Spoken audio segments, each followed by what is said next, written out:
திருப்பவனத்தில் உள்ள மணப்புறம் காளி கோவில் காவலாளி தம்பி அஜித்குமார் கொலை வழக்கில் பார்த்தீங்கன்னா அவர் இறந்துட்டார். இப்போ அவரோட வருமானம் வந்து இல்லாமல் அவங்க குடும்பம் இருக்குது. அதனால் வந்து நஷ்டீடு கொடுக்கணும்னு சொல்லி வழக்கறிஞர் சார் வந்து கோரிக்கை வச்சுருக்கோம். அந்த கோரிக்கையை ஏற்றுக்கொண்ட நீதியரசர்கள் அதாவது ஏற்கனவே உச்சநீதிமன்ற முன் தீர்ப்புகள்லாம் வந்து கஸ்டோடியல் டெத்தில் பார்த்தீங்கன்னா நிறைய காம்பன்சேஷன் கொடுத்துருக்காங்க. அதனால வந்து அந்த அடிப்படையில் வந்து நீங்கள் வந்து காம்பன்சேஷன் கொடுக்கணும் அப்படின்னு சொல்லி ஏற்கனவே வந்து ரெஃபர் பண்ணியிருந்தாங்க. இன்னைக்கு ஒரு ஆர்டர் உத்தரவு பிறப்பிச்சிருக்காங்க. நீங்கள் வந்து அஜித்குமார் குடும்பத்துக்கு வந்து 25 லட்ச ரூபாய் வந்து நஷ்டஈடு இழப்பீடு வழங்கணும் அப்படின்னு சொல்லி சொல்லியிருக்காங்க. இது ஒரு டைரக்ஷன் மட்டும்தான். மற்றபடி இந்த கேஸ் வந்து இன்னும் முடிவுக்கு வரல.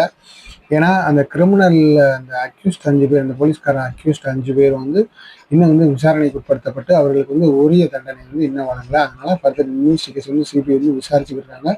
கூடிய விரைவில் வந்து அதற்கு அவர்களுக்கும் இந்த வழக்கு முடித்து வைக்கப்பட்ட தண்டனைகள் வந்து கண்டிப்பாக வழங்கப்படும். அதற்கான